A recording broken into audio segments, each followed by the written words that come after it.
dais.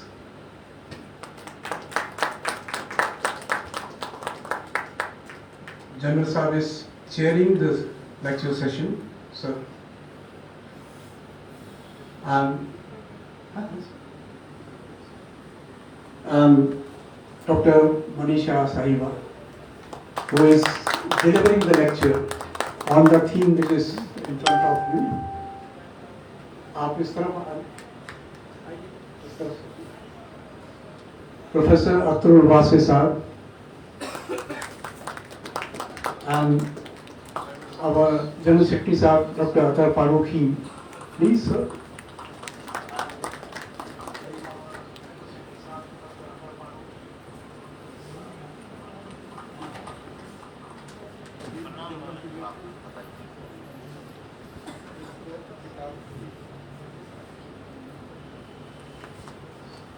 Sir, we follow an old tradition of presenting something of the bouquet, but it's not bouquet this time.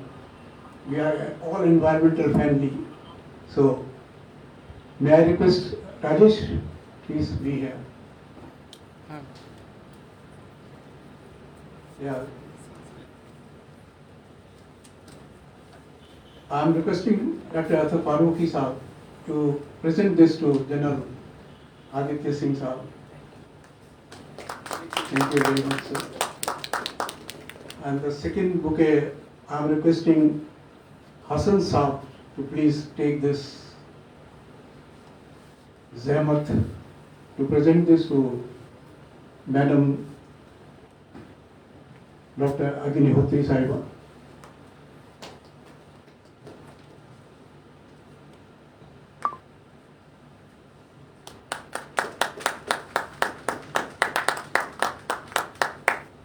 And may I, sir, Professor Atul Vase, take this liberty to present you the bouquet myself, sir.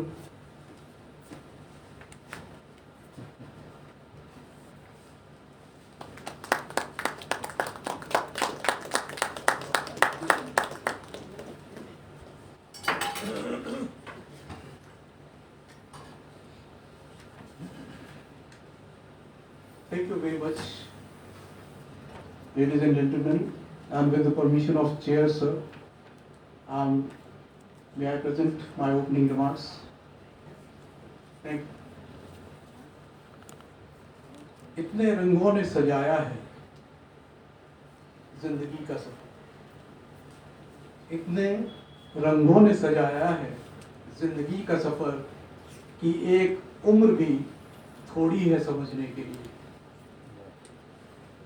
गम इसी रंग की एक शाखे शजर है जिस पर छोड़ देते हैं आंखों को बरसने के लिए।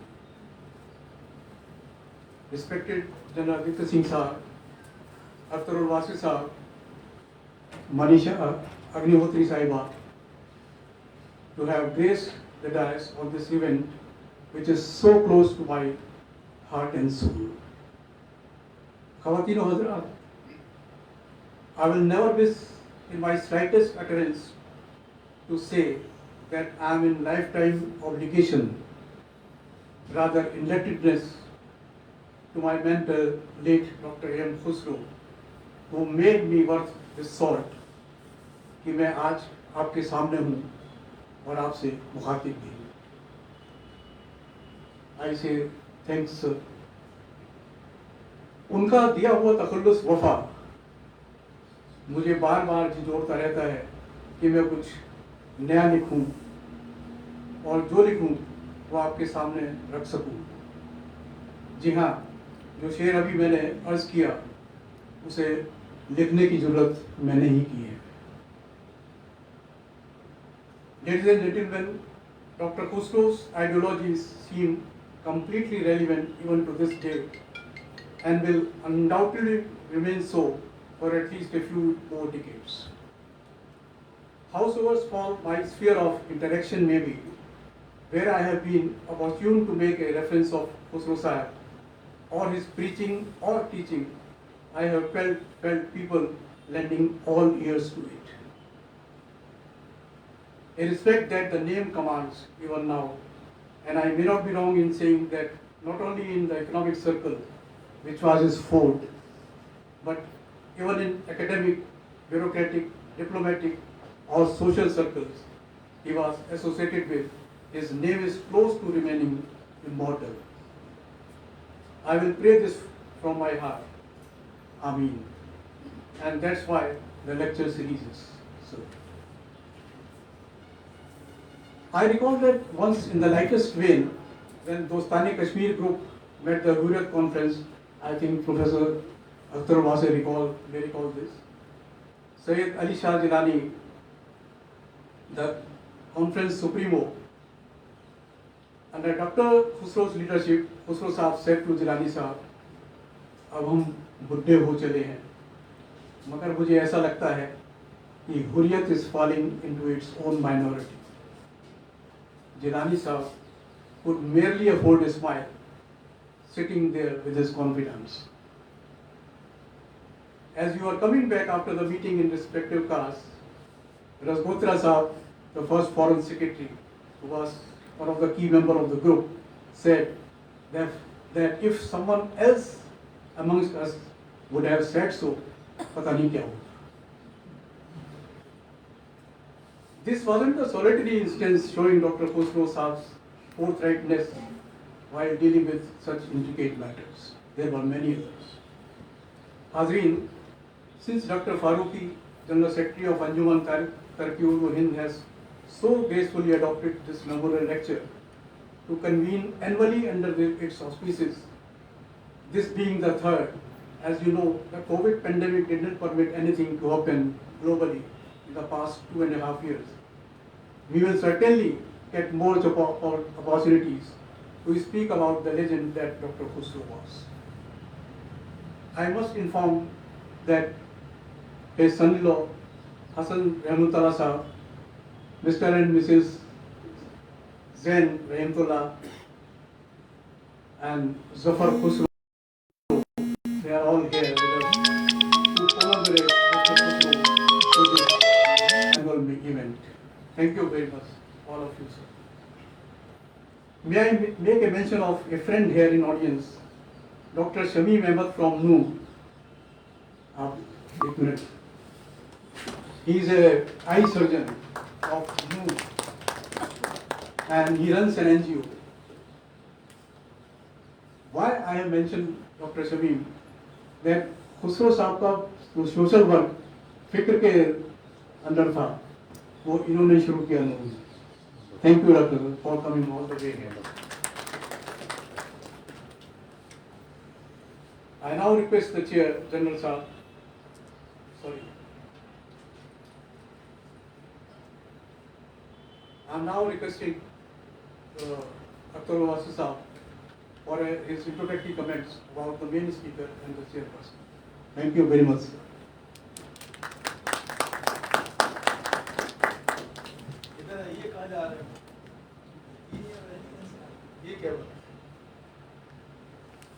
काबिल सद एहतराम जनरल साहब, मोहतरमा डॉक्टर मनीषा अग्निहोत्री साहिबा, मेरे मेहरबान दोस्त डॉक्टर अथर फारूकी, सुरेश माथुर साहब, हसन रहमतुल्लाह साहब, बुजुर्गों और दोस्तों, आज हम एक ऐसी शख्सियत को याद करने के लिए जमा हुए हैं जो मल्टी डायमेंशनल थे। वो बाय ट्रेनिंग और बाय प्रोफेशन इकोनॉमिस्ट थे, लेकिन अगर आप देखा जाए तो हिंदुस्तान की जो कॉस्मोपॉलिटन सिविलाइजेशन है, उसका अगर कोई बेहतरीन नुमाइंदा आप तलाश करेंगे तो आपको खुसरो साहब याद आएंगे। खुसरो साहब उन लोगों में से थे कि जिन्होंने हैदराबाद में बुनियादी तालीम हासिल की, उसके बाद वो लीड्स गए, लीड्स में उन्होंने तालीम हासिल की, वहाँ से आए, उस्मानिया यूनिवर्सिटी में पढ़ाया और 1957 में जब तकरीबन उनकी उम्र मुश्किल से अगर आप देखें तो 30-32 साल की थी, वो दिल्ली यूनिवर्सिटी के स्कूल ऑफ इकोनॉमिक्स में आ गए। और उसके बाद इंस्टीट्यूट ऑफ इकोनॉमिक ग्रोथ के डायरेक्टर हुए। अलीगढ़ मुस्लिम यूनिवर्सिटी के 49 साल की उम्र में वाइस चांसलर बने और एक ऐसे बहरानी दौर में बने जब अलीगढ़ एक तरह से दांव पे लगा हुआ था। उन्होंने अलीगढ़ के अंदर जो फ्यूडल स्ट्रक्चर था उसको एक तरह से डिमोलिश करने की कोशिश की और डायलॉग के जरिए क्या मैं लोगों से अपना रिश्ता बनाया और उसको इस्तेमाल किया। खुसरो साहब की एक खूबी और थी, वो जितने अच्छे अंग्रेजी के स्पीकर थे उससे ज्यादा कहीं अच्छे उर्दू के स्पीकर। जब वो अलीगढ़ गए पहले दिन तो उन्होंने कैनेडी हॉल में जो अपने आप को इंट्रोड्यूस करते हुए पहला शेर पढ़ा वो हजरत अमीर खुसरो का था। उन्होंने जो उस वक्त के कायम मुकाम वाइस चांसलर थे पंडित हरबंस लाल शर्मा, उन्होंने उनको अमीर खुसरो कहा। उन्होंने अपने आप को गरीब खुसरो कहा और गरीब खुसरो कहते हुए उन्होंने कहा कि खुसरो गरीब अस्तो गदा उफ्तादे दर शहरे शुमा बाशत के अज बहरे खुदा सुए गरीबा बिक गई। ये ऐसा गैर मामूली शेर था जिसकी की अहमियत का अंदाजा हम नहीं लगा सकते।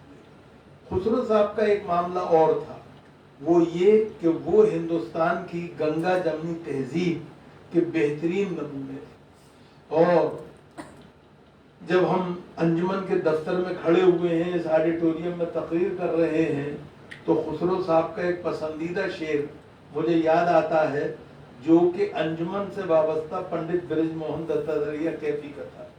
और वो क्या था?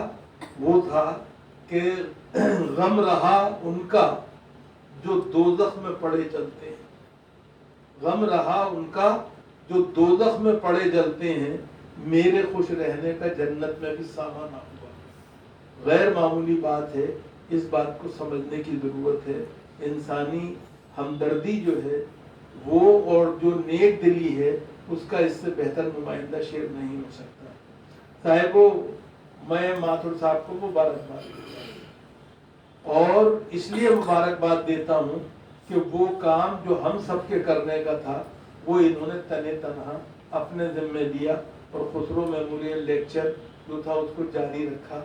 और उसके बाद इनकी खूबी ये है कि इनकी नेकियों की वजह से इनको हसन रहमतुल्लाह साहिब का साथ मिला और साथ में अब डॉक्टर अतहर फारूकी जो हैं वो भी इन्हें मिल गए।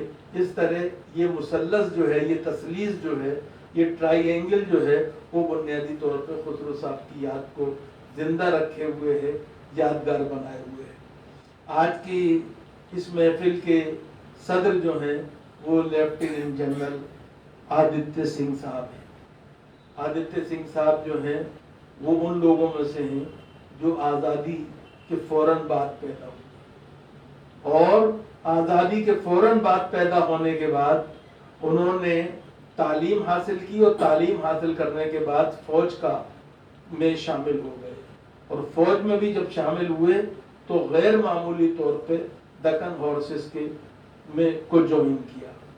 और इस तरह से उनका ताल्लुक खुसरो साहब के इस लेक्चर से एक जज्बाती तौर पे हो जाता है क्योंकि खुसरो साहब भी हैदराबाद की पैदावार थे। हम सब जानते हैं 1 मई 1925 को जी लेबर्स डे जिसे कहते हैं उसमें खुसरो साहब का जन्म हुआ था। और खुसरो साहब जो हैं उनके बाद क्या जनरल साहब जो हैं, जनरल साहब ने एक बात जो बहुत अहम है और वो ये है कि जनरल साहब कमांडर इन चीफ रहे हैं अंडमान निकोबार के। और किस जमाने में रहे, माफ कीजिएगा, कमांडर इन चीफ तो बहुत से आते जाते हैं, लेकिन जनरल साहब उस जमाने में रहे जब इस मुल्क में सुनामी का कहर टूटा था और अंडमान निकोबार जैसे इलाके जो थे वो खास तौर से उसकी चपेट में आए थे। उस वक्त इन्होंने जो क़यादत दी, जो रहनुमाई की और जिस तरह से चीज़ों का मुकाबला किया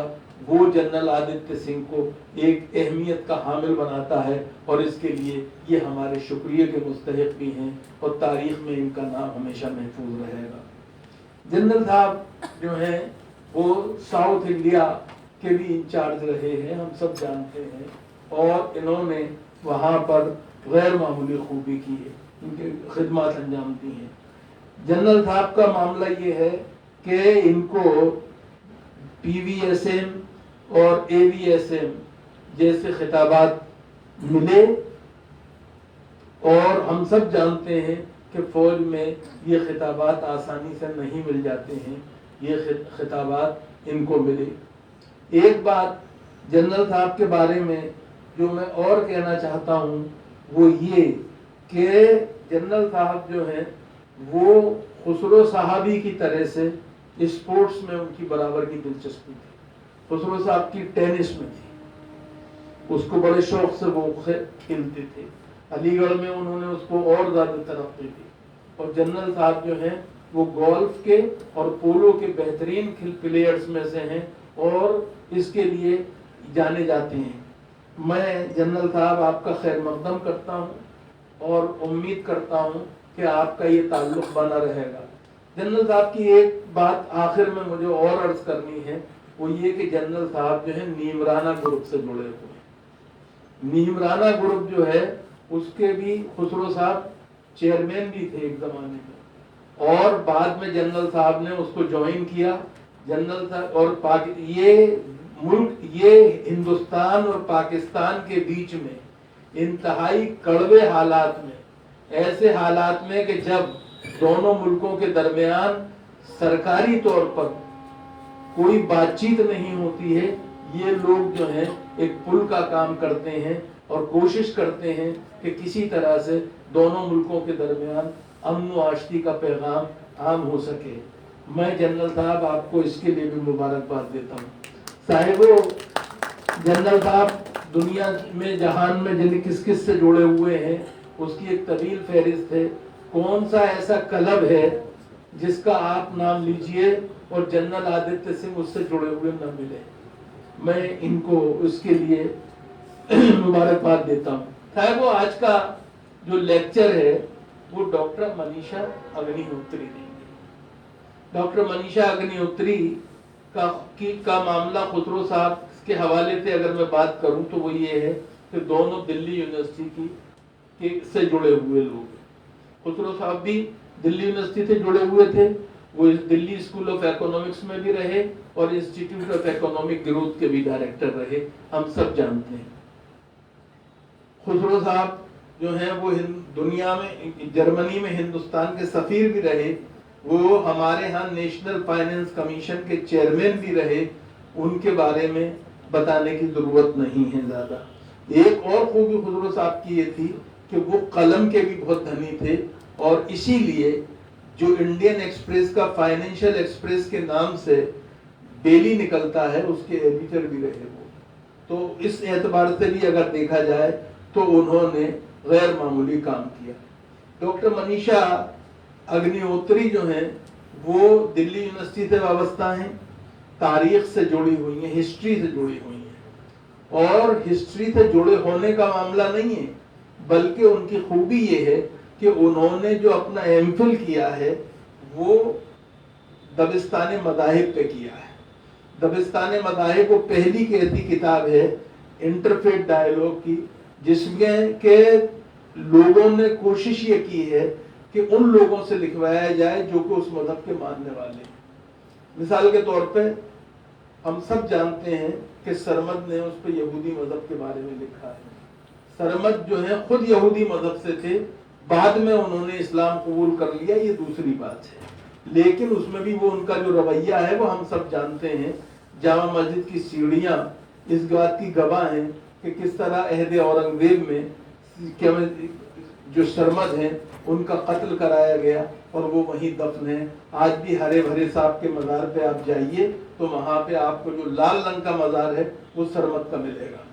तो इन्होंने जो काम किया है वो एक ऐसी अहम किताब पे किया है जिसके बारे में कि हम कोई तकल्लुफ से ये कह ही नहीं सकते कि वो मामूली काम है, वो गैर मामूली काम है। इनका मामला ये है कि इन्होंने मुख्तलिफ किताबों के अंदर चैप्टर्स कंट्रीब्यूट किए हैं। इनका मामला ये है कि इन्होंने मुख्तलिफ मज़ामीन लिखे हैं, और इसके अलावा इनका जो एक और बड़ा काम है वो ये है कि इन्होंने हिंदू रिलीजन के बारे में और हिंदू रिलीजियस प्रैक्टिसेस और सिस्टम के बारे में जो दूसरे टेक्स्ट हैं उनमें क्या कहा गया है उसका भी मुताला किया है और उसको दुनिया के सामने पेश किया है।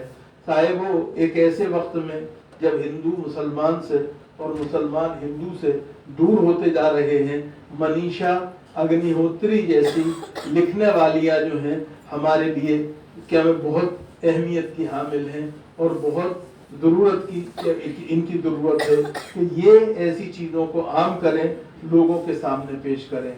मैं माथुर साहब को मुबारकबाद देता हूँ कि इन्होंने मोहतरमा डॉक्टर मनीषा अग्निहोत्री का इंतखाब किया आज के लेक्चर के लिए, और मैं आप सबसे गुजारिश करता हूँ कि आप तालियों की गूंज में उनका इस्तकबाल कीजिए और सुनिए कि वो क्या कहती हैं आज के अपने मौजू के बारे में। वो मौजू जो कि यहाँ साथ में डॉक्टर AM यादगारी खुसरो खुतबे के लिए उन्होंने चुना है, वो मिर्जा जुल्फ़िकार के बारे में है जो कि इंटरफेथ डायलॉग का एक बहुत बड़ा नाम था 17वीं सेंचुरी में। आइए हम इस्तकबाल करें मोहतरमा Manisha Agnihotri.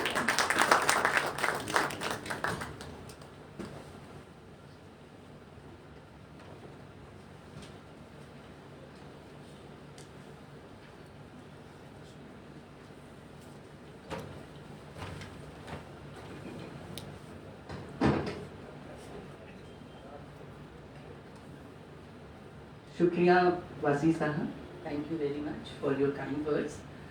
A very good evening and salam alaikum to respected Dr. Faruqi sahab, Suresh Mathur sir, Professor Wasi sir, and Lieutenant General Aditya Singh ji, and family members of Shri AM Khusro ji, and my dear friends. ये मेरा सौभाग्य है कि आज मुझे आप लोगों के बीच AM खुसरो साहब को की याद में जो ये ऑर्गेनाइज किया गया है, ये जो लेक्चर सीरीज ऑर्गेनाइज किया गया है, उसमें अपनी रिसर्च का एक हिस्सा साझा करने का जो है मुझे ये अवसर दिया गया है। इसके लिए मैं अतहर फारूकी साहब और सुरेश माथुर जी को तहे दिल से शुक्रिया अदा करना चाहूँगी। अपने वक्तव्य के शुरू करने से पहले मैं लेट प्रोफेसर AM खुसरो जी को याद करते हुए उन्हें नमन करना चाहूँगी। उनसे मिलने का सौभाग्य तो मुझे नहीं मिला, लेकिन उनके बारे में सुनकर जितना भी मैंने सुना उसके आधार पर, उसके बेसिस पे मैं इतना ज़रूर कह सकती हूँ कि वे वाकई एक बेहद ही खूबसूरत रूह के मालिक थे। चंद पंक्तियां उनके लिए कहना चाहूँगी जो कि मुझे लगता है उनकी शख्सियत के लिए बिल्कुल अप्रोप्रिएट है। बिछड़ा बिछड़ा कुछ इस अदा से कि रुत ही बदल गई, एक शख्स सारे शहर को वीरान कर गया। बहुत अच्छा। आज मैं इंटरफेथ स्टडीज़ के एक बहुत बड़े सालार के बारे में चर्चा करना चाहूँगी। मिर्ज़ा जुल्फ़िकार मोबिल, जैसा कि सर ने आपको बताया, वसी सर ने बताया कि ये इंटरफेथ स्टडीज़ से जुड़े हुए थे और बहुत उम्दा काम जो है इनका इंटरफेथ स्टडीज़ पर है। इंटरफेथ स्टडीज़ की बात की जाए तो हम देखते हैं कि बहुत पुराने ज़माने से लोगों ने जो है दूसरों के रिलीजन या अदर्स कहें तो दूसरों के रिलीजन में जो है, दूसरे के मजहबों में जो है हमेशा दिलचस्पी दिखाई है और उसको समझने की कोशिश की है। और इसका जो सबसे पुराना जो आपको इसका जो सबूत मिलता है वो करीब तकरीबन 1650 से 1200 BC से जो है मिलना शुरू हो जाता है। अगर यदि आप क्यूनिफॉर्म टैबलेट्स देखें, मेसोपोटामिया से प्राप्त जो क्यूनिफॉर्म टैबलेट्स हैं उसके अंदर इसके सबूत जो है मौजूद हैं। उसी तरह से अल अमाना की जो अमाना टैबलेट्स हैं उसमें भी हमें इंटरफेथ स्टडीज के जो है पुख्ता सबूत मिलते हैं। बात यदि हिंदुस्तान की जाए तो हिंदुस्तान के संदर्भ में भी हमें ये देखने को मिलता है कि जो है शुरू से ही जो है हिंदुस्तान के जो मजहब हैं उन पर उन्हें जो है बाहर के जो यात्री आए, मुसाफिर आए या जो विद्वान थे, उन्होंने जो है उनको समझने की कोशिश करी और उनके साथ जो है उन रिलीजियंस के साथ या मजहब के साथ जो है एक डायलॉग करने की जो है कोशिश करी। तो ये बहुत पुराने समय से ही जो है ये चला आ रहा है और हमारे पास जो है मेगास्थनीज एंशिएंट टाइम्स में यदि देखा जाए, प्राचीन काल में देखा जाए तो मेगास्थनीज जो है उन्होंने यहाँ के मजहबों के साथ गुफ्तगू की। उसके अलावा यहाँ पर जो पूर्वी एशिया से कुछ बुद्धिस्ट जो ट्रैवलर्स आए, यात्री आए, मुसाफिर आए, उन्होंने जो है बहुत कंट्रीब्यूट किया।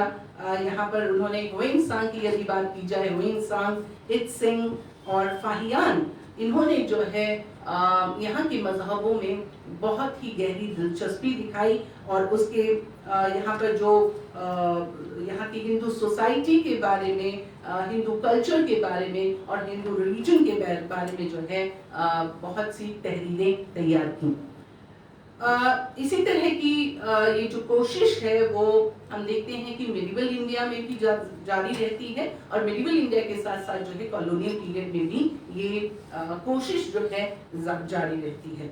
अर्ली मिडिवल पीरियड की अगर हम लोग बात करें तो अर्ली मिडिवल पीरियड में हम देखते हैं कि बहुत से विद्वान और बहुत से जो मुसाफिर थे, जैसे अल मसूदी, अल बरूनी और शहरस्तानी, उन्होंने जो है हिंदुओं के मजहब में और हिंदुओं के जो फलसफे हैं उनमें बहुत ज़्यादा दिलचस्पी दिखाई और इन थीम्स के ऊपर बहुत सी राइटिंग्स और तहरीरें जो हैं उन्होंने प्रोड्यूस की। जब बात आती है मिडिवल इंडिया की, तो मिडिवल इंडिया में जब भी हम लोग इंटरफेथ स्टडीज की बात करते हैं तो अक्सर हम लोग जो है जिक्र करते हैं, अल बरूनी की बात करते हैं, हम लोग अमीर खुसरो की बात करते हैं, हम अबुल फजल की बात करते हैं, दारा शिकोह की बात करते हैं और अक्सर हम जो है जिक्र जो नहीं करते हैं वो मिर्जा जुल्फिकार मोहम्मद का जिक्र नहीं किया जाता है। मिर्जा जुल्फिकार मोहम्मद और जो उनकी तहरीर थी दगिस्तानी मज़ाहिब, उसको अक्सर मैंने तारीख में जितने डिस्कशंस है उसमें जहाँ देखा तो मुझे वहाँ पर बहुत ज़्यादा इनकी मौजूदगी नहीं दिखी, तो इसलिए मुझे लगता है कि उनको इतना वो स्थान नहीं मिला, वो जगह नहीं मिली जो वो डिजर्व करते हैं। तो आज मैं इन्हीं के बारे में मिर्जा जुल्फिकार मोहम्मद के बारे में ही आपसे चर्चा करना चाहूँगी। ये जो है 17वीं सदी से संबंधित हैं, 17वीं सदी से बिलोंग करते हैं और इनका जो पूरा नाम था इनका मिर्जा जुल्फिकार अजहर सासानी और इनका जो तस्नीफी नाम था मोहब्बत उनका जो है मोहब्बत का मतलब होता है पारसी पादरी या प्रीस्ट।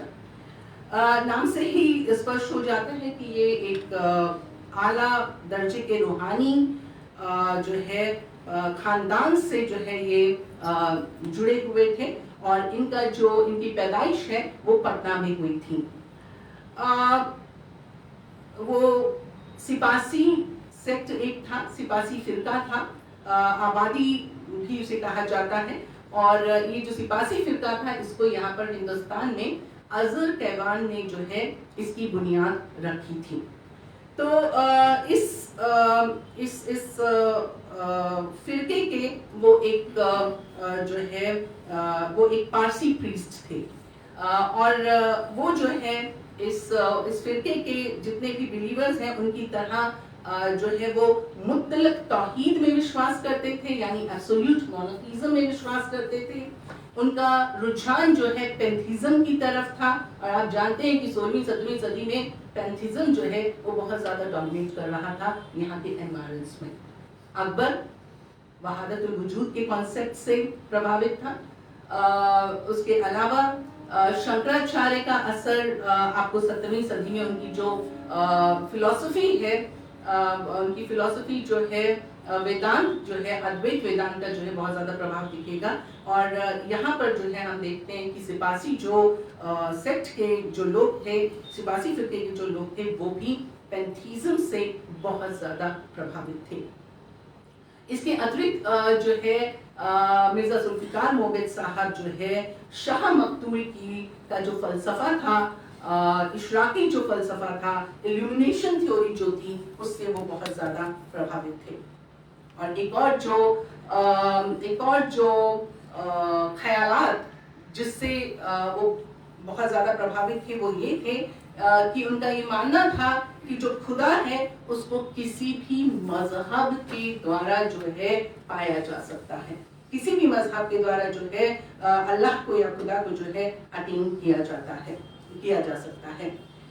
तो ये जो मिर्जा जुल्फिकार मोहम्मद साहब हैं, उनका जो है हम देखते हैं कि अपने समय के जो इंटरफेथ स्टडीज के कॉनोसियर थे, उनके साथ उनका गहरा ताल्लुकात था। दारा शिकोह के साथ जो है उनके करीबी ताल्लुकात थे।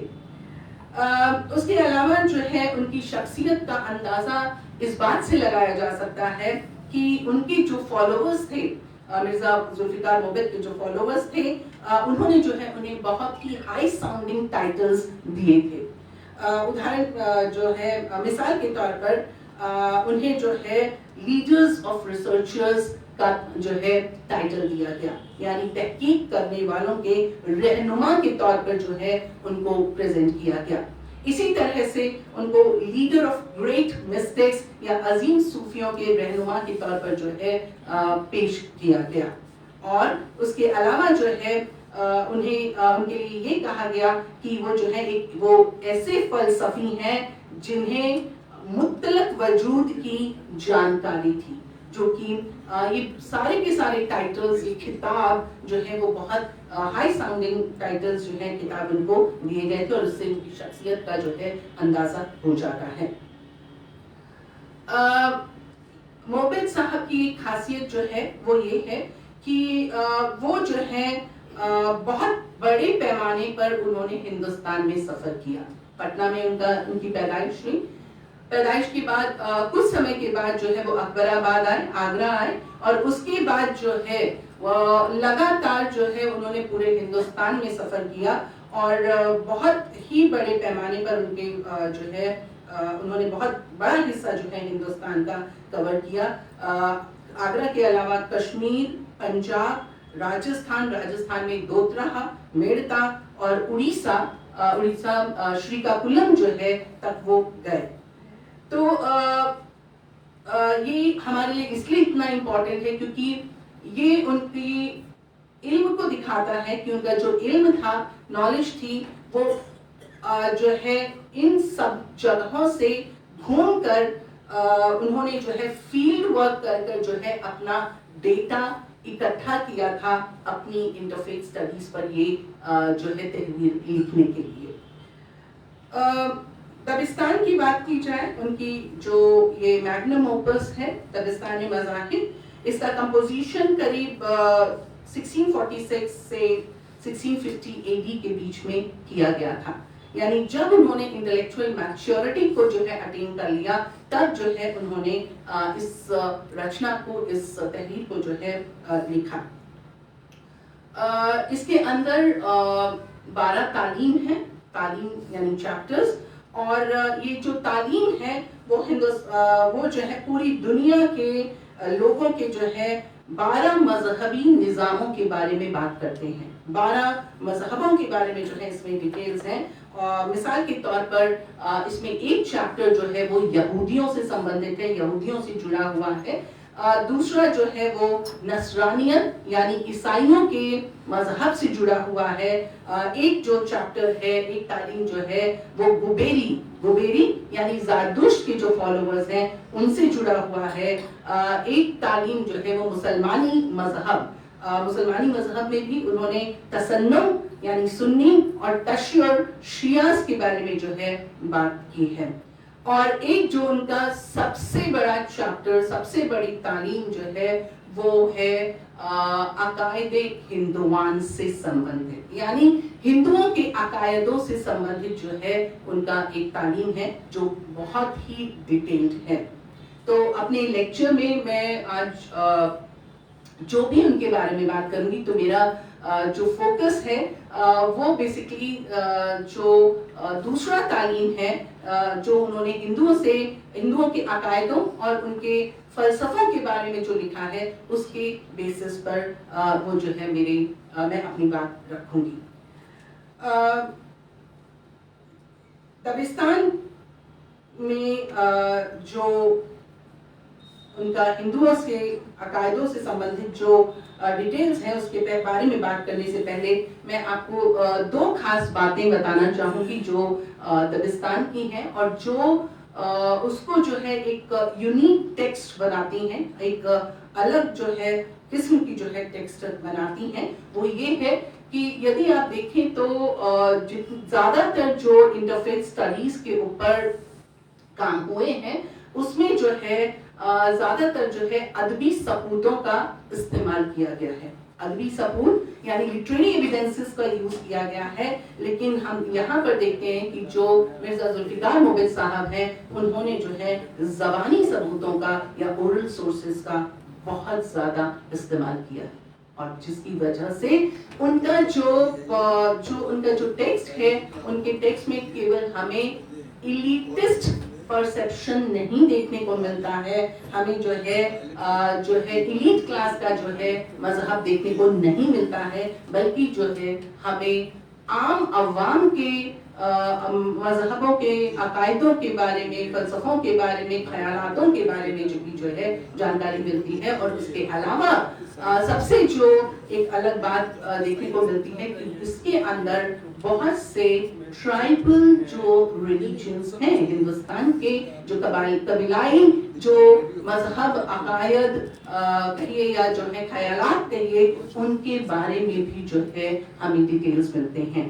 धैज, छोहाराज, सुरवार, गुंडवार, ये सारे जो लिटिल ट्रेडिशन के जो मजहब हैं उनके बारे में जो है हमें इंफॉर्मेशन मिलती है।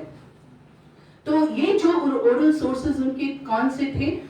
ओरल सोर्सेज जो है हम देखते हैं कि उन्होंने जो है जो विभिन्न जो फिरके थे अकायद से संबंधित जो बड़ी बड़ी पर्सनालिटीज थी, शख्सियत थी, उनसे जो है अपनी इंफॉर्मेशन को गैदर किया। बहुत से सांख्यन से मिले, सांख्य जो फिलोसोफर्स हैं उनसे उनकी मुलाकात हुई, बहुत से वेदांतियों से वो मिले, बहुत से शाक्त प्रैक्टिशनर्स थे वो मिले, उसके अलावा योगियों से मिले, वैरागी से मिले। और नानक पंथियों की बात की जाए तो नानक पंथियों में जो है उनकी जानकारी का जो अहम सोर्स था वो थे गुरु हरगोबिंद जी और गुरु हरराय जी। गुरु हरराय जी जो कि सिख धर्म के अंदर 7वें गुरु माने जाते हैं, उनसे उन्होंने इंफॉर्मेशन गैदर करी और ये जो है इनके साथ जो है ये बहुत बड़ी अहम बहुत नामी शख्सियत थी और इनके साथ जो है उनका बहुत दोस्ताना संबंध था, क्योंकि लेटर्स एक्सचेंज हुए थे मिर्जा जुल्फिकार मोहम्मद और गुरु हरगोबिंद साहब के बीच में और गुरु हरराय साहब के बीच में। तो आप अंदाजा लगा सकते हैं कि उनके पास जो है कितनी वैल्यूएबल इंफॉर्मेशन उस समय की थी इन अकायदों के बारे में, इन अकायदों के बारे में और इन जो है जो विभिन्न फलसफे हैं उनके बारे में। तो जो है एक ये खासियत है और दूसरी जो खासियत है उनकी इंटरफेथ स्टडीज की कि वो अपने जो है दबिस्तान के अंदर जो है जब वो हिंदुओं के जो है विश्वासों के बारे में, अकायदों के बारे में, फलसफों के बारे में चर्चा करते हैं तो उनके ख्यालातों को पुष्ट करने के लिए या उसको जो है सपोर्ट करने के लिए वो एनेक्डोट्स देते हैं, छोटी छोटी कहानियां या किस्से जो है वो देते हैं और उन किस्सों और कहानियों के थ्रू जो है वो उनको एक्सप्लेन करते हैं, जो कि उनके जो है तहरीर को बहुत ही लाइवली बना देता है, जीवंत बना देता है। और जो है ये उनका जो है एक यूनिक स्टाइल है जो कि ना आपको दारा शुकुर की रचनाओं में मिलेगा और ना ही आपको अबुल फजल की रचना में या अल-बरूनी की जो है तहरीर में देखने को मिलेगा। तो ये जो तालीम जिसकी मैं बात कर रही हूँ, दूसरी तालीम जो कि हिंदुओं के अकायद से संबंधित है, यदि आप इसको पढ़ेंगे तो आप सही में बिल्कुल हैरान हो जाएंगे, क्योंकि इतने सेक्ट्स, इतने अकायद, इतने फिरके तो शायद मैं भी नहीं जानती थी। जितनी की इंफॉर्मेशन इसके बारे में है, जो है इसमें कम से कम जो है 37 हिंदू सेक्ट्स की बात की गई है, 37 हिंदू अकायदों की बात की गई है और फलसफों की बात की है। और अगर आप पुराने जमाने से लेकर मिर्जा जुल्फिकार मोहब्बत साहब के समय तक सारे सोर्सेज देख लें तो आप देखेंगे कि फलसफों पे किसी ने भी इतना जोर नहीं दिया। और अल-बरूनी थोड़ा जिक्र करते हैं, फलसफों की बात करते हैं। उससे पहले बहुत से जो इंटरफेथ स्टडीज के जो सालान हैं उन्होंने उसके बारे में, फलसफों के बारे में कोई बात नहीं करी है। लेकिन यहाँ पर जो है दारा शुकुर के बाद यदि किसी ने बहुत ज्यादा जो है फलसफे पे ध्यान दिया है तो वो मिर्जा जुल्फिकार मोहब्बत हैं। तो उन्होंने जो है न केवल पूर्व मीमांसा बल्कि वेदांत, सांख्य, योग, तर्क, चरवाक, इन सभी जो है फलसफों के बारे में लिखा है। और ये मानिए, ये जो उनकी डिटेल्स हैं वो किताबी नहीं है, वो उनकी जो डिटेल्स हैं वो उस समय जो उनमें चेंजेस आ रहे थे उन फलसफों में, उनमें जो डेवलपमेंट्स हो रहे थे उसकी जो है बहुत अहम जानकारी देता है। उसके अलावा हम देखते हैं कि जो है ये जो उनका दूसरा तालीम है उसमें 14 नजर है, और नजर मीन्स सेक्शंस। और इन 14 नजरों में जो आखिरी जो नजर है उसके अंदर जो है उन्होंने क्या किया है कि हिंदुस्तान की सरजमीन पर उस समय जितने भी नेसेंट रिलीजियस फॉर्मेशंस हो रहे थे, जो नए नए धर्मों का जो है, नए नए मजहबों का या अकायदों का जो जन्म हो रहा था, उनके बारे में उन्होंने चर्चा की है। तो आपको यहाँ पर मुसलमान सूफीज, जलाली, मदारी, काकानियंस, गदानारायणियंस, इन सब की भी डिटेल मिलेंगे। उसके अलावा जो है ट्राइबल जो कल्ट्स हैं, जैसा कि मैंने बताया, जो लिटिल ट्रेडिशन से संबंधित जो ख्यालात हैं उनको भी यहाँ पर शामिल किया गया है। तो कुल मिलाकर हम देखते हैं कि ये जो उनका जो संवाद है, उनका जो गुफ्तगू है हिंदू अकायदों के साथ, वो जो है बहुत ही डिटेल्ड है, बहुत ही विस्तार में उन्होंने किया है। ये जो उनका गुफ्तगू या डिस्कोर्स जो है हिंदुओं के अकायदों के साथ या उनके मजहबों के साथ और फलसफों के साथ जो है, जब हम उस पूरे तालीम को अच्छे से उसका एनालाइज करते हैं तो हम पाते हैं कि उनका जो ये इंटरफेथ स्टडी है वो काफी पॉजिटिव है। हालांकि वो एक अलग जो है एक अलग कल्चर से संबंधित थे, एक अलग जो है समाज से संबंधित थे और एक अलग जो है किस्म के जो है एक अलग जो है सिपासी सेक्ट से वो संबंधित थे। उसके बावजूद उन्होंने जो है हिंदूज के का जो डिस्क्रिप्शन दिया है तो वो डिस्क्रिप्शन उनका पॉजिटिव है, सकारात्मक है।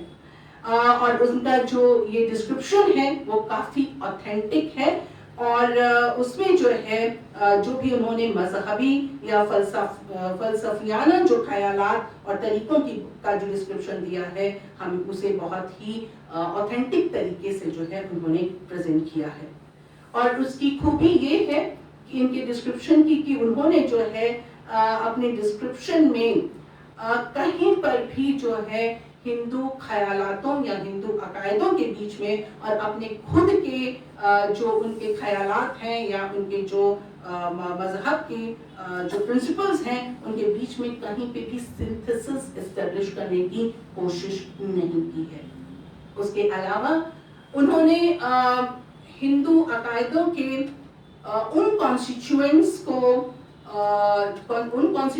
को जो कि उनके मजहब से बिल्कुल अलग हटके थे, उनके मजहब से मेल नहीं खाते थे, जैसे कि बुत परस्ती, आइडलेट्री या ट्रांसमाइग्रेशन का जो कॉन्सेप्ट है या फिर पॉलिथिज्म का जो कॉन्सेप्ट है, उसको कहीं पर भी उन्होंने क्रिटिसाइज नहीं किया, कहीं पर भी आलोचना नहीं की।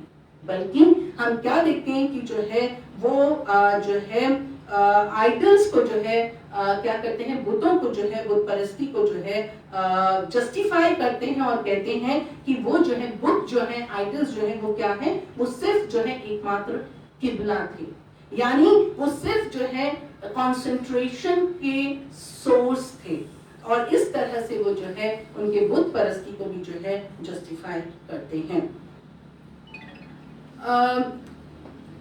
उसके अलावा जब हम इनकी पूरी जो उनका ये दूसरा तालीम है उसको उसकी डिस्क्रिप्शन को एनालाइज करते हैं तो हम पाते हैं कि उनके डिस्क्रिप्शन के अंदर जो हिंदुस्तान जो उभर कर आता है, 17वीं सदी का जो हिंदुस्तान उभर कर आता है, वो बहुत वाइब्रेंट हिंदुस्तान देखने को मिलता है। एक बिल्कुल अलग किस्म का जो है वो हिंदुस्तान देखने को मिलता है, ऐसा हिंदुस्तान जिसके अंदर जो कि तब्दीलियों से भरा हुआ था, जो कि बहुत से ट्रांसफॉर्मेशन से गुजर रहा था, बहुत से जो है बदलावों के दौर से गुजर रहा था। कुछ बदलावों की या वो जो ये जो नए ट्रेंड्स जो नजर आ रहे हैं उनके बारे में मैं आपसे जो है आपको मैं उसके बारे में मैं आपसे चर्चा करना चाहूंगी। सबसे पहले जो एक बहुत ही हटकर जो चीज नजर आ रही है उनके डिस्क्रिप्शन से, वो ये देखने को मिलता है कि ब्राह्मणों के द्वारा जो एस्टेब्लिश किए गए जो नॉर्म्स थे, जो पुराने उसूल थे, उनका सख्ती से जो है उनको फॉलो नहीं किया जा रहा था। उनको जो है उनको जो है उन उसूलों को जो है फ्लाउट किया जा रहा था, उनको जो है फॉलो नहीं किया जा रहा था। तो हम देखते हैं कि यहाँ पर जो है बहुत से हिंदू जो है वो हमें पुराने उसूलों को तोड़ते हुए नजर आते हैं और एक नई तरह की जिंदगी जीते हुए नजर आते हैं। तो जितने भी पुराने उसूल हैं, चाहे जो है जो रोक टोक थी, गाय के मांस को खाने के लिए जो रोक टोक थी, या जो है बाजार की ब्रेड को खाने के लिए रोक टोक थी, बाजार की जो रोटी खाने के लिए जो रोक टोक थी, या फिर इंटरटाइनिंग पर जो पाबंदी थी, वो सारी पाबंदियों को जो है क्या किया जा रहा था कि उनको तोड़ा जा रहा था। एंड वहाँ पर जो हिंदूज थे उनको वो फॉलो नहीं कर रहे थे। यहाँ तक कि यहाँ पर बहुत से इनके डिस्क्रिप्शन में बहुत से हिंदू जो हैं अलग किस्म के जो है मजहबों को अडॉप्ट करते हुए दिखाई देते हैं, ना केवल इस्लाम को बल्कि जो है कैवानियन जो फेथ है, अजर कैवान का जो फिरका है, उसमें भी जो है हम देखते हैं कि बहुत से हिंदू शामिल होते हैं। इसके अलावा एक और जो बहुत ही जो एक इम्पॉर्टेंट जो डेवलपमेंट देखने को मिलता है, हालांकि काफी लंबे समय से ये चल रहा था, लेकिन इस डिस्क्रिप्शन में, इस चैप्टर के डिस्क्रिप्शन के अंदर जो एक बहुत जो है एक बड़ी बात जो देखने को मिलती है वो ये है कि जो ब्राह्मण जो थे, अब वो ब्राह्मण जो कि अभी तक इतना ऊंचा दर्जा एंजॉय करते आ रहे थे हिंदू सोसाइटी के अंदर, अब उनकी पोजीशन को भी गहरा धक्का लग गया था। अब उनकी पोजीशन भी जो है वो डगमगा गई थी। और हम देखते हैं कि उनका इन ब्राह्मणों का जो है क्रिटिसिज्म केवल जो है चरवाक से ही नहीं आ रहा था, बल्कि जैन और बैरागी भी जो है उनको उनकी आलोचना कर रहे थे, उनकी क्रिटिसिज्म कर रहे थे। नानकपंथीज जो हैं वो भी जो है अपने उनका भी यही मानना था कि जो है ब्राह्मण जो है वो बहुत ज्यादा जो है वो क्षत्रियों से ऊपर नहीं है, वो क्षत्रियों से सुपीरियर नहीं है। इसी तरह से यहाँ तक कि हम देखते हैं कि जो धाइद कबीला था, धाइद कबीले के जो निम्न जातीय जो धाइद थे, उनका भी ये मानना था कि जो है वो ब्राह्मणों से सुपीरियर है। उसके अलावा जो है एक और चीज जो देखने को मिलती है वो ये देखने को मिलती है कि जो ब्राह्मण थे, जो अभी तक जो कि अपने लॉज को बनाने वाले थे और अपने कानून के जो है जो निगहबान थे, उन्होंने क्या किया, उन्होंने भी जो है ब्राह्मणों ने भी जो है अपने खुद के बनाए हुए कानूनों को वो तोड़ते हुए हमें नजर आते हैं दबिस्तान के इस तालीम में। बहुत से ब्राह्मण आपको गोश्त खाते हुए नजर आएंगे, बहुत से ब्राह्मण इंटर डाइनिंग करते हुए नजर आएंगे, और बहुत से ब्राह्मण जो है वाइन पीते हुए, शराब पीते हुए नजर आएंगे, और बहुत से ब्राह्मण जो है तांत्रिक जो गतिविधियां हैं उनमें जो है वो संलग्न थे, उसमें जो है वो इन्वॉल्व थे। तो जो है और साथ ही साथ कुछ ब्राह्मण जो है आपको उसमें जो है दूसरे फेथ को या दूसरे जो है मजहब को जो है एडॉप्ट करते हुए भी देखने को मिलते हैं।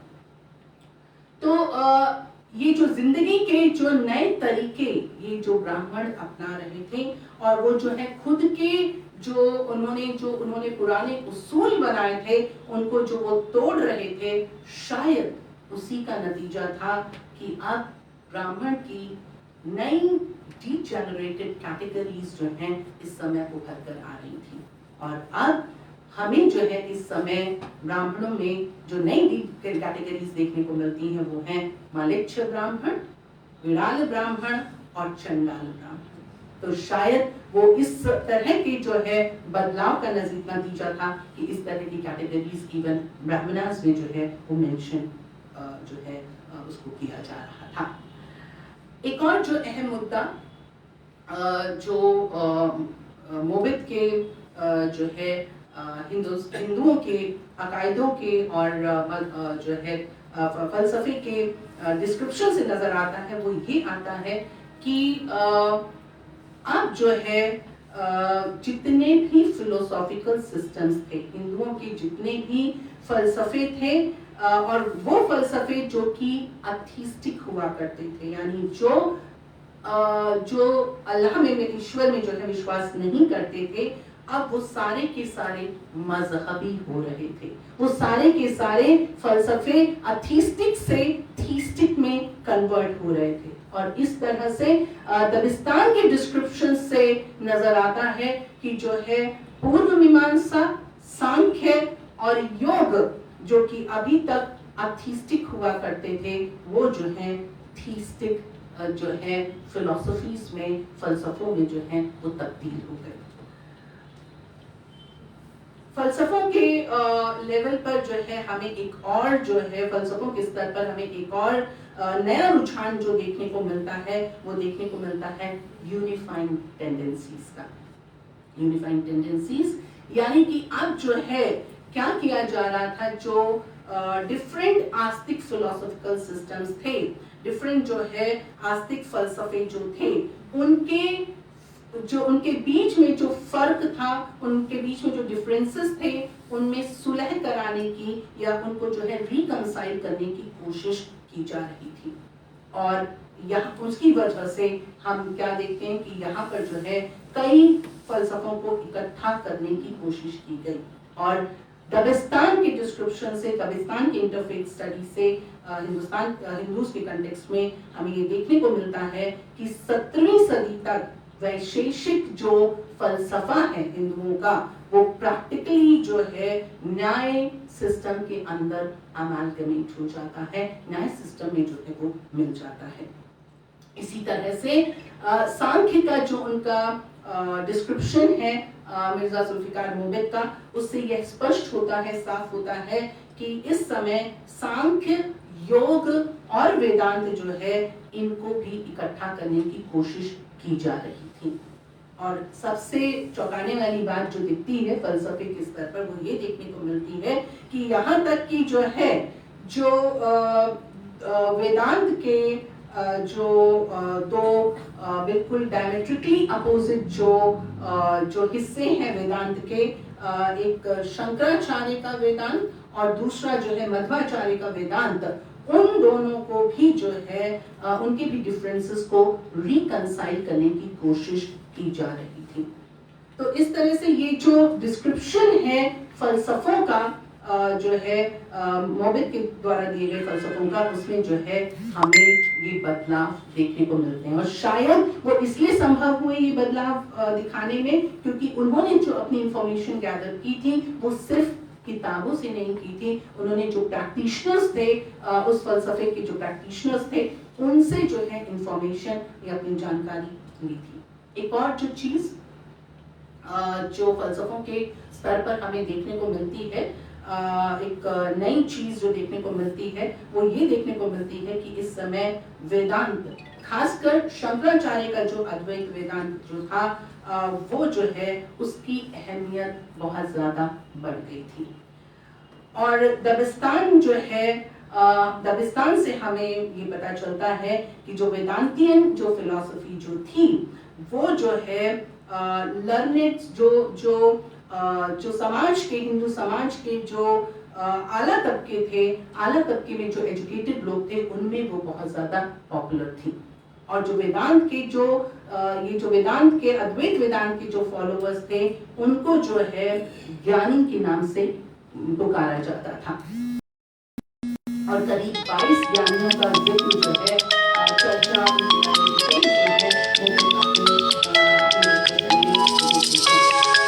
और ये ज्ञानी जो है जिनका वो डिस्क्रिप्शन दे रहे हैं वो ज्यादातर कश्मीर से संबंधित हैं। और ये जो है इनकी एक खास बात जो ज्ञानियों की है जो वो ये है कि वो जो एक कॉमन जो परसेप्शन है, एक जो आम जो सोच है अद्वैत वेदांतियों के बारे में, वो उससे हटकर थे। यहाँ पे जो प्रैक्टिशनर्स थे, अगर आप मॉडर्न टेक्स्ट लीजिए, मॉडर्न जो किताबें हैं और उसमें आप वेदांत के बारे में पढ़िए तो आपको ये पता चलता है कि भाई पूर्व मीमांसा और जो वेदांत है ये दोनों के दोनों बहुत ऑर्थोडॉक्स जो है ऑर्थोडॉक्स सिस्टम्स हैं, बहुत ही रूढ़िवादी जो है फिलोसफीज हैं। लेकिन यहाँ पर दबिस्तान में जो है वेदांत की इस डिस्क्रिप्शन को देखकर जो है ये कहीं से भी ये नहीं लगता है कि अद्वैत वेदांत जो है वो इतना ज्यादा रूढ़िवादी था, बल्कि जो है हमें इसमें जो ज्ञानी थे उनकी जो उनके ख्यालात थे वो बहुत ही आजाद ख्यालात देखने को मिलते हैं। वो जो है आप जो इसके अंदर जो डिटेल्स दिए हैं उसमें उससे ये पता चलता है कि वो जो है पुराने जो मुकर्रर उसूल थे उन उसूलों को की परवाह नहीं कर रहे थे, बुत परस्ती में विश्वास नहीं कर रहे थे। और उनका मानना था बुत परस्ती क्या है, बुत परस्ती सिर्फ एक ट्रेड है, एक जो है व्यापार है, और जो कि जो है सिर्फ जो है खुराक को हासिल करने के लिए या फूड को प्रोक्योर करने के लिए जो है किया जाता है। इसी तरह से वो जो और जो इंजंक्शंस थे सोसाइटी के उसूल थे उनको वो तोड़ रहे थे, उनको वो मान नहीं रहे थे, ना वो कर्म में विश्वास कर रहे थे, ना मंत्र में विश्वास कर रहे थे, ना होम में विश्वास कर रहे थे, ना दंडवत जो है उसमें जो है वो विश्वास कर रहे थे। तो कुल मिलाकर वो जो स्मार्ट जो स्मार्टों के जो इंजंक्शंस थे, मुकर्रर उसूल थे, उनको जो है वो चैलेंज कर रहे थे। उस और अन्य हिंदुओं की तरह वो भी हमें इंटरडाइनिंग करते हुए दिखाई देते हैं जो है, और उसके अलावा जो है गोश्त खाते हुए दिखते हैं। और उसके अलावा एक जो ज्ञानी का जो डिस्क्रिप्शन देते हुए मोबिद साहब बताते हैं कि जो है वो एक जो जदू नाम का जो ज्ञानी था वो बल्ख के मस्जिद में गया बल्कि कि मस्जिद में हिंदू जो पोशाक है, हिंदू लिबास में गया और वहां जाकर उसने इस्लाम को एक्सेप्ट कर लिया। तो यानी हमें यहाँ पर जो है इवन जो है ज्ञानी भी जो है ये जो उसूल हैं, जो पुराने उसूल हैं, उनको तोड़ते हुए नजर आ रहे हैं।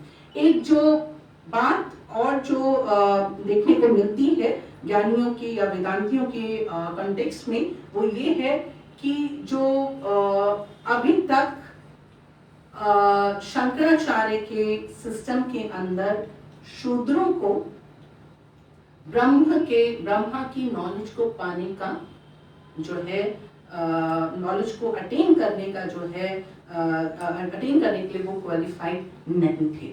लेकिन इस दबिस्तान के अंदर जो है हमें जो है उदाहरण मिलते हैं, हमें मिसालें मिलती हैं जहां से पता चलता है कि इवन शूद्र जो है, शूद्र जो वेदांती हैं, वो वेदांत में आकर जो है शूद्र भी जो है ब्रह्म के इल्म को, उनकी नॉलेज को जो है अटेन कर सकते हैं, जो कि एक बहुत बड़ा डेवलपमेंट देखने को मिलता है। और शायद यही रीजन है, यही कारण है कि जो है मिर्जा जुल्फिकार मोहब्बत जो है वो वेदांतियों की तुलना, वेदांतियों को जो है वो सूफीज का की बराबरी का दर्जा देते हैं। तो ये एक कॉन्ट्राडिक्टरी पिक्चर हमें वेदांतियों के बारे में जो है यहाँ दबिस्तान के अंदर देखने को मिलती है।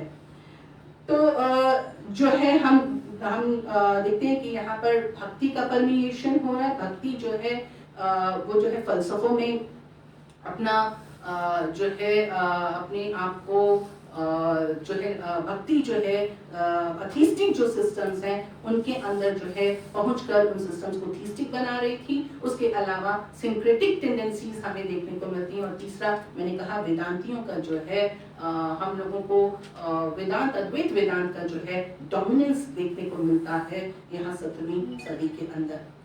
एक और जो चीज जो है हमें जो देखने को मिलती है वो देखने को मिलता है एकोमोडेशन।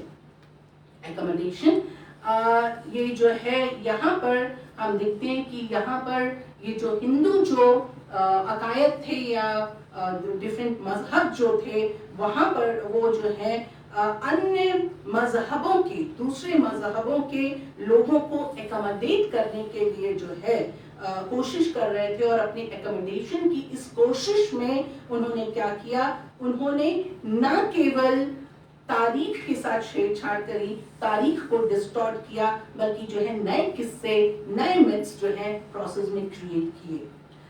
एक एग्जांपल इसके लिए मैं लूंगी।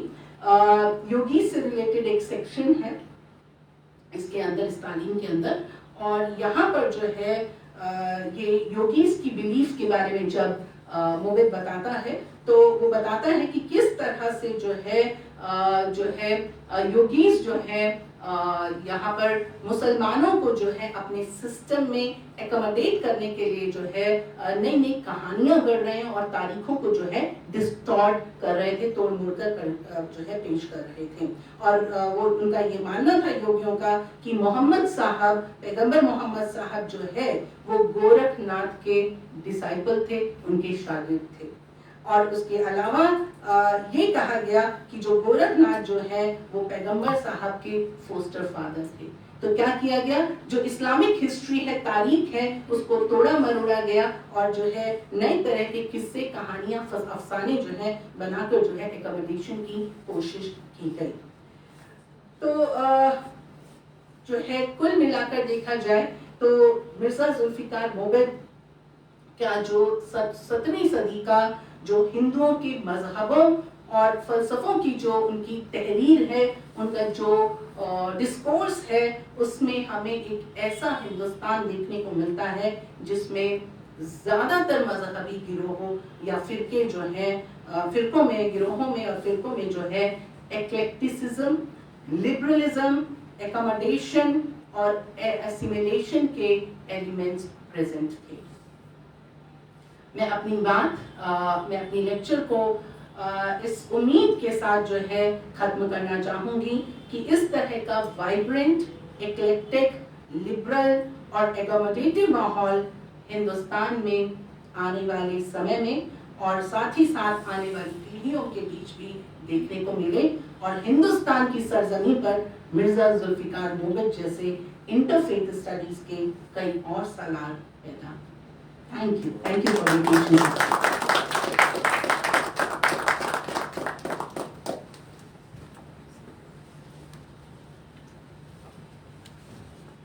Thank you very much, Manisha Agnihotri ji, for this so elaborate lecture about the interfaith which Mirza Zulfikar Mubad was trying to reach to us, and it has reached to us rather today through your lecture, I think. I wasn't aware at all about that. Thank you very much again. May I now take the lecture to its next step and request General Saab to please give his concluding comments to the next. Thank you.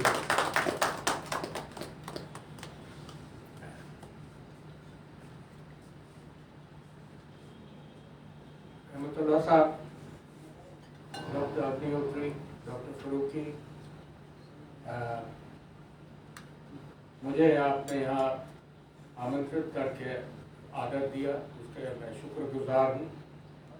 और lecture के बाद ये सुनने में मुझे बहुत खुशी हुई, क्योंकि हम लोग फौजी जो हैं, और फौजी नहीं लेकिन जो नेशनल सिक्योरिटी के मैटर में डील करते हैं, ऐतिहासिक तौर पे देखा जाए तो जो डॉक्टर साहब ने अंत में कही बात कि अगर आप 2500 साल से देखोगे तो भारत जब चढ़ाव पे था, जब ताकतवर था, उसी समय होता था जबकि भाईचारा, टॉलरेंस की आम जो इन्होंने बात की वो, मैं आपको इतिहास के उदाहरण देता हूँ। अशोका, कलिंगा के युद्ध के बाद उन्होंने अहिंसा और भाईचारा, चंद्रगुप्त मौर्य, अकबर के समय, और इन्होंने तो जुल्फिकार मुबाद साहब के बारे में बात की जो कि 1650 में थे, और उन्होंने जो शब्द इस्तेमाल किया था कि उस जमाने में वाइब्रेंट इंडिया, वो बिल्कुल सही है। क्योंकि अगर आप देखें कि उस समय हिंदुस्तान का जो जीडीपी था,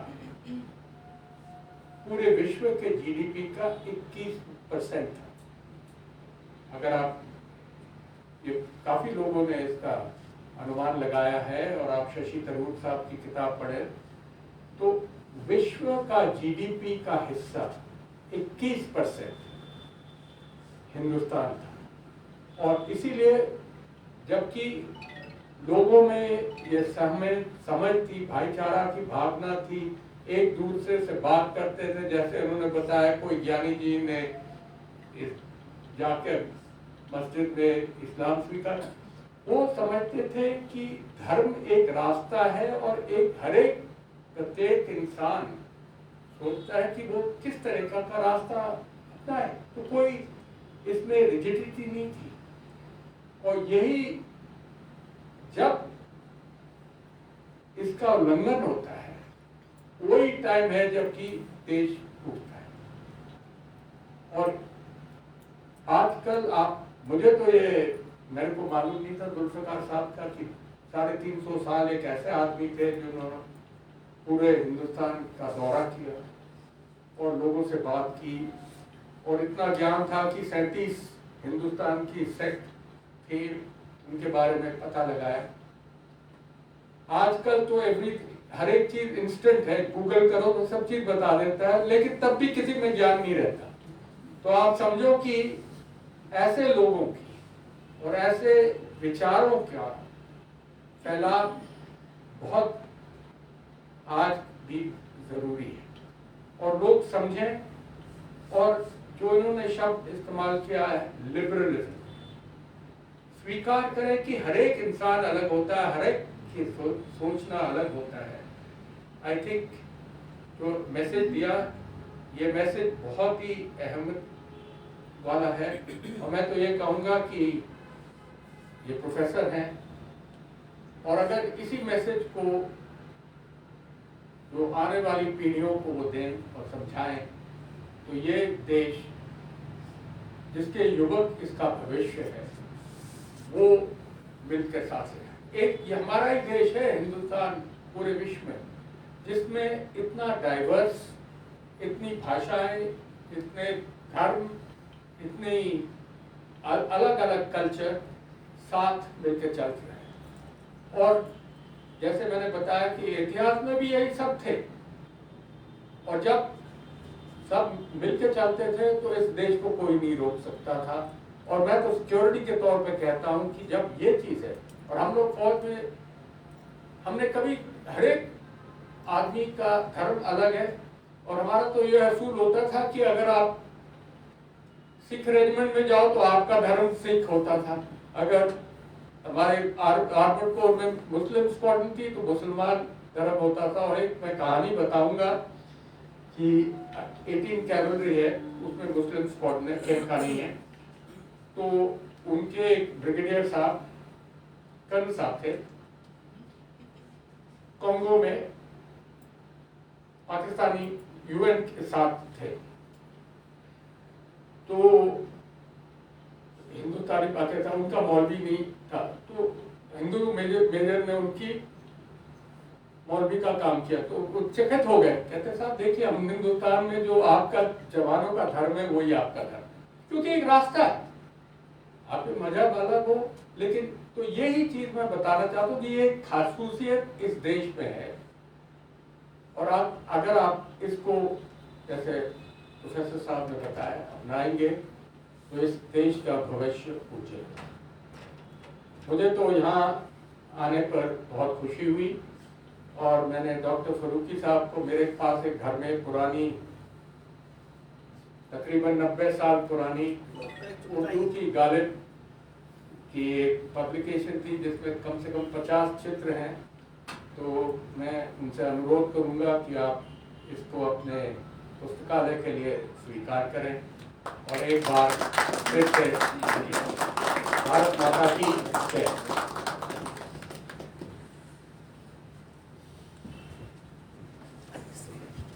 thank you very much general साहब।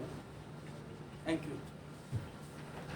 इंटरफेस कहाँ से कितना चमकता है वो आपने कितने आसानी से बता दिया।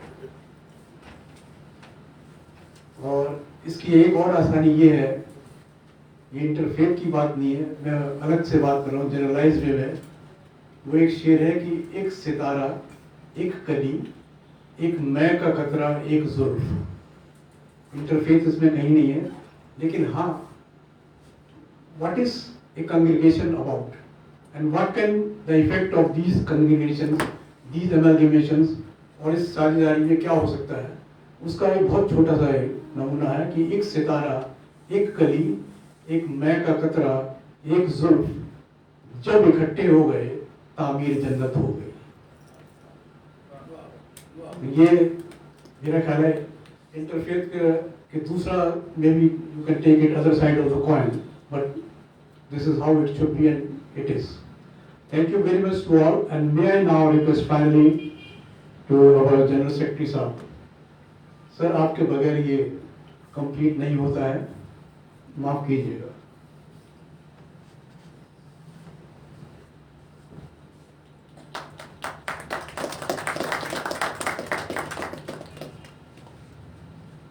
नहीं, मैं आप सब लोगों का सिर्फ शुक्रिया अदा कर सकता हूँ, ये दरख्वास्त कर सकता हूँ कि इसके बाद एक कप चाय आप हमारे साथ इतनी अच्छी तकदीरों के बाद, और जो हम लोगों को आपस में जोड़ने की हर मुमकिन कोशिशें कर रहे हैं, उसी के तौर पर इस लेक्चर को देखा जाना चाहिए। और हम ये कोशिशें करते रहेंगे, और उम्मीद है कि प्रोफेसर अग्निहोत्री बार बार यहाँ आती रहेंगी, जनरल साहब बार बार यहाँ आते रहेंगे, और आप लोग यहाँ तशरीफ लाते रहेंगे। बहुत बहुत शुक्रिया।